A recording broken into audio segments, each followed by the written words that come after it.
3 actions à acheter en ce mois de février 2021. Bienvenue sur Top Invest, la chaîne des tops d'investissement où on présente essentiellement des entreprises de qualité qui possèdent des avantages compétitifs. Les 3 compagnies dont on va parler ici aujourd'hui sont Mckesson, AmerisourceBergen et Cardinal Health. La vidéo sera divisée en 4 parties. En 1, un aperçu général où on répond à la question de savoir que fait Cardinal Health, AmerisourceBergen et Mckesson. En 2, un aperçu des états financiers où on répond à la question combien vaut chacune des compagnies en termes de valeur. Combien est-ce qu'on est prêt à payer pour chacune des compagnies dépendamment des états financiers actuels. En 3, on parlera des avantages, c'est-à-dire l'ensemble des éléments positifs, qualitatifs qui pourraient soutenir la réalisation du cours cible qu'on s'est fixé. En 4, je vous donnerai mon avis par rapport à la gestion de portefeuille si j'étais obligé d'acheter chacune de ces compagnies-là. Donc, on répondra à la question de savoir quel est le pourcentage de mon portefeuille que je pourrais mettre sur chacune de ces compagnies en prenant en compte tous les éléments qu'on a présentement sous les yeux.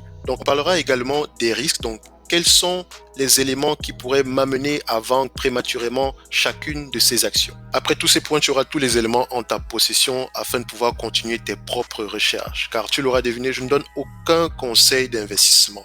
Tout ce que je dis ici aujourd'hui, c'est par rapport à mes propres recherches. Donc, vu que je me considère moins intelligent que toi, je t'encourage vivement à continuer tes propres recherches, à te faire ton propre avis par rapport à chacune de ces compagnies-là si tu considères prendre position après avoir vu cette vidéo. Cardinal Health, Mckesson et AmerisourceBergen ont développé un réseau de distribution pharmaceutique hautement modulable qui répond aux besoins globaux des fabricants et des pharmaciens en matière d'approvisionnement et de distribution. Grâce à l'efficience de leur réseau de distribution, elles possèdent 90% du marché de la distribution de médicaments aux États-Unis. En plus, elles fonctionnent efficacement dans un environnement hautement réglementé qui leur garantit une certaine stabilité. En termes de revenus, Mckesson est le plus grand distributeur de médicaments en Amérique du Nord. Il possède plus de 1/3 des parts de marché. Verticalement intégré, il possède plus de 17 000 chaînes de pharmacie en propre ou en franchisé. En Amérique du Nord, par exemple, avec plus de 5 000 points de vente, il représente la 4e plus grande chaîne de pharmacie. Au niveau des états financiers, on va garder les choses simples.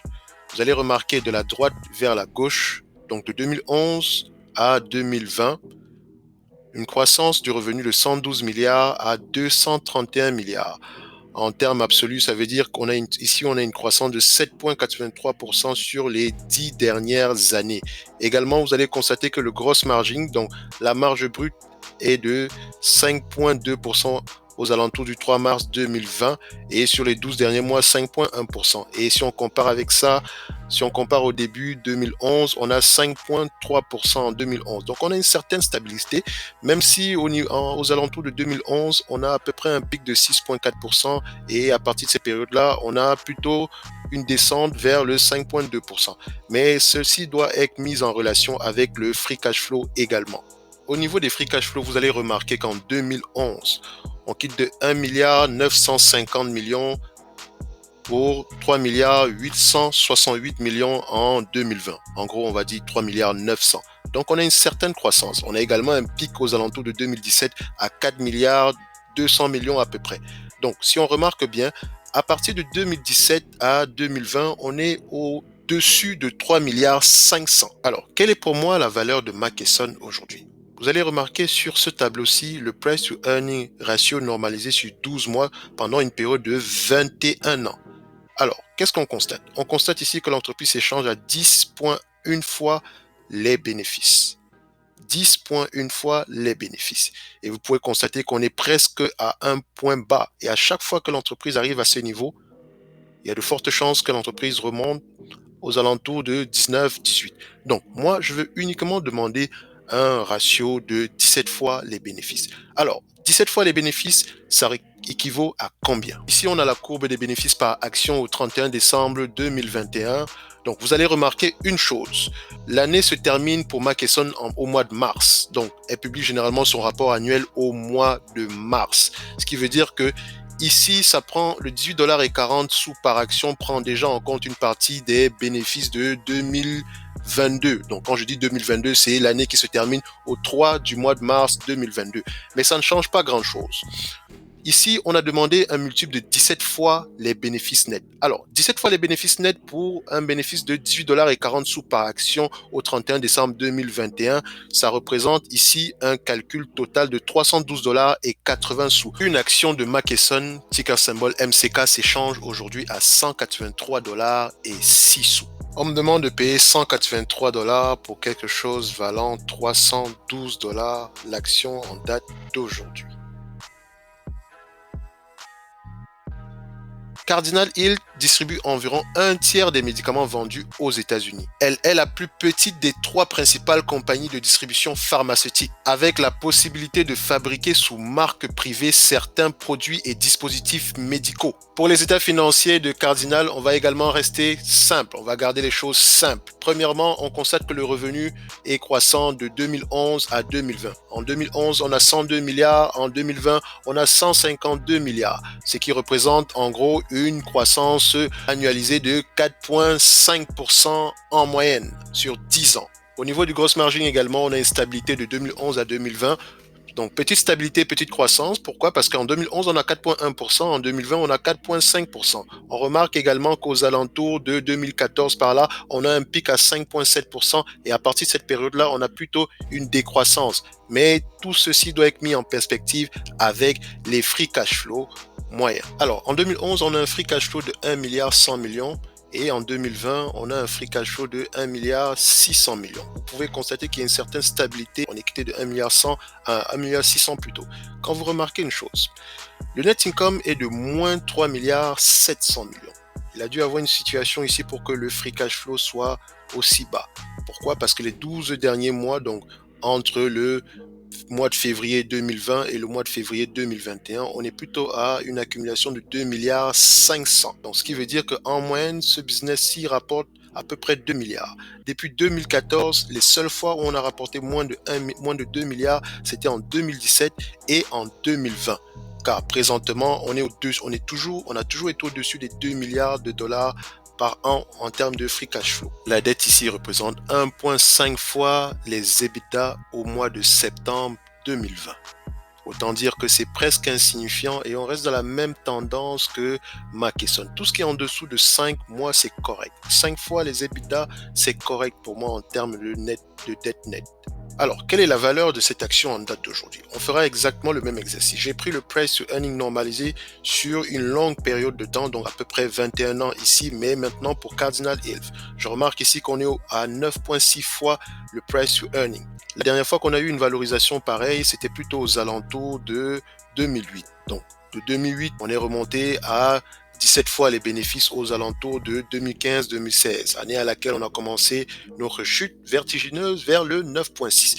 Donc, présentement, je demanderai également 17 fois les bénéfices. Donc, je suis prêt à acheter cette entreprise à ce prix présentement à 9,6 fois les bénéfices et attends qu'on me reverse un 17 fois les bénéfices. Entre-temps, ça ne me dérange pas de patienter parce que non seulement je reçois un dividende, également l'entreprise rachète ses actions et je sais également que le business est solide. Alors, en prévision, l'entreprise prévoit faire 5,91 $ par action au 31 décembre 2021.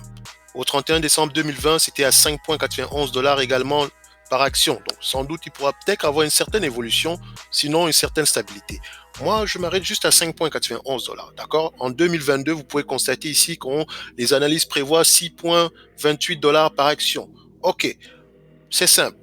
Je veux 17 fois les revenus. À 5,91 $ par action en date d'aujourd'hui, à 17 fois les revenus, ça veut dire 100 $ et 47 sous par action. Alors, on va arrondir à 100 $. 100 $, c'est la valeur que j'attribue à cette entreprise en date d'aujourd'hui.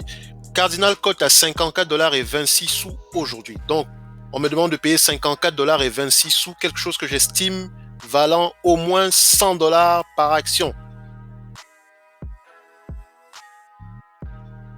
Amerisource Bergen a la capacité d'expédier plus de 3 millions de produits par jour grâce à son infrastructure et à son envergure. Elle est également la plus spécialisée de toutes car elle tire essentiellement la plus grosse partie de son revenu de la distribution de produits pharmaceutiques. Également, elle détient un tiers des parts de marché aux États-Unis.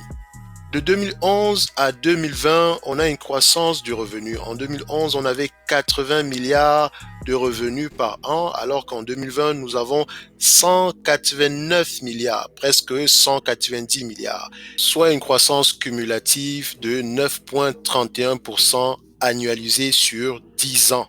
Donc, quand on observe le gross margin en 2011, on est à 3,2%, en 2012, 3,4% et on remarque qu'en 2020, on est à 2,7%. Donc, généralement, on varie entre 2,9, 2,7, 2,8. Donc, c'est une certaine stabilité. Je dirais que, bon, par rapport à 2011, c'est on a perdu presque 5 points, mais on reste quand même aux alentours des 2,7, 2,8%. Au niveau des free cash flow, Amerisous Bergen connaît une certaine stabilité des free cash flow. On peut constater qu'en termes de marge, en 2011, on était à 1,25% et en 2020, on est à 0,97%. 2019, on est à 1,13% et pour les 12 derniers mois, donc à partir du mois de février 2020 au mois de février 2021, on est à 1,34%. Donc, en moyenne, sur les 10 dernières années, le free cash flow a été inférieur à 1% 3 fois. 2018, 2017 et 2013. Et quand je dis 3 fois, on a toujours été aux alentours de 0,64% par là. Donc, on pourrait carrément dire que en moyenne, on est à 1%, on est correct. Ça peut aller en dessous, ça peut aller au-dessus, mais on reste toujours sur cette tendance de 1%. Au niveau de la dette, on remarque ici qu'on a un ratio négatif de 0,4, ce qui veut dire que l'entreprise, avec le cash qu'elle possède présentement dans les bilans, elle peut payer la totalité de la dette, ce qui est une bonne chose. Concernant la valeur de l'entreprise, on constate une chose. En date d'aujourd'hui, l'entreprise se paye à 13 fois les bénéfices nets. On a un ratio supérieur aux alentours de 17 fois les bénéfices. Donc, on est plutôt sur une borne basse, donc ce qui nous donne une occasion d'achat présentement ici aujourd'hui. Alors, selon les prévisions, on a au 31 décembre 2021 $8,67. En 2020, on avait plutôt $8,32 par action.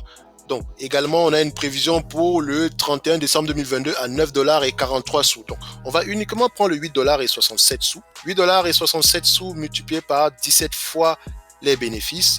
Alors, la valeur de cette entreprise en date d'aujourd'hui est de $147,39. Donc, pour obtenir le $147,39, je multiplie 9,67 multiplié par 17 fois les bénéfices. Donc, aujourd'hui, j'achèterai cette entreprise au prix actuel en espérant obtenir $147,39 dans le futur. Les éléments positifs qui soutiennent mon raisonnement par rapport à l'atteinte des cours cibles fixés ici aujourd'hui sont: la réglementation élevée dans le domaine pharmaceutique, les coûts fixes élevés et les faibles marges d'exploitation constituent des barrières à l'entrée sur un marché très mature. Vous avez remarqué que chacune de ces entreprises-là, en moyenne, rapporte 1% de marge bénéficiaire. Vous imaginez quelqu'un qui viendrait rentrer sur ce marché-là afin de concurrencer ces entreprises? La marge n'est pas très élevée. Vous n'avez même pas droit à l'erreur. Nous avons également la croissance des revenus. Vous avez vu que chacune de ces entreprises, sur les 10 dernières années, ont en moyenne une croissance de 5%. Donc, qui parle d'augmentation des revenus dans les années à venir parle également d'augmentation des bénéfices nets. En plus de cela, ces différentes entreprises-là rachètent leurs actions, premièrement.